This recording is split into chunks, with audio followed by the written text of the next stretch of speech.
Hello friends, அஸ்ஸலாமு அலைக்கும். வாங்க இன்றைக்கி மத்தியானம் நம்ம வீட்டு லன்ச் என்னென்னு பார்த்தலாம். இன்றைக்கி வந்து NKM கேட்ரிங் சர்வீஸில் தான் இன்றைக்கி நாங்கள் வந்து நெய்ச்சோறு ஆர்டர் கொடுத்துருந்தோம். நெய்ச்சோறு அண்டு பருப்பு கத்திரிக்காய் 3 நபர் சாப்பிடலாம். 200 அதில் ரேட் போட்டிருந்தாங்க.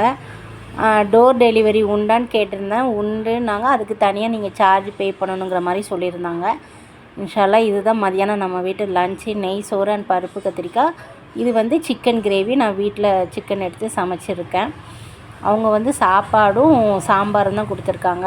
பீஃப் பிரியாணி தால்ச்சா 400 மாதிரி போட்டிருந்தாங்க. இது மாதிரி வாரத்தில் வெள்ளியும் ஞாயிற்றுக்கிழமையும் அவங்க வந்து ஆர்டர் கொடுத்தானா சமைச்சு கொடுக்குறாங்க. இன்ஷால்லா பீஃப் பிரியாணி, அதுக்கப்புறம் சால்னாலாம் போன தடவை மெனுவில் இருந்தது. இந்த வாரம் மெனுவில் வந்து இந்த 2 மட்டும்தான் இருந்தது. நெய்ச்சோறு அல்ஹம்துலில்லாஹ் எங்களை சாப்பிட்டு போக மீதி ஒரு ஆள் சாப்பிட்ற மாதிரி இருக்குது. இன்ஷால்லா இந்த கேட்ரிங் சர்வீஸுக்கு நீங்களும் ஆதரவு கொடுங்க. இன்ஷால்லா அவங்களுக்காக துவா செய்வோம். அஸ்ஸலாமு அலைக்கும்.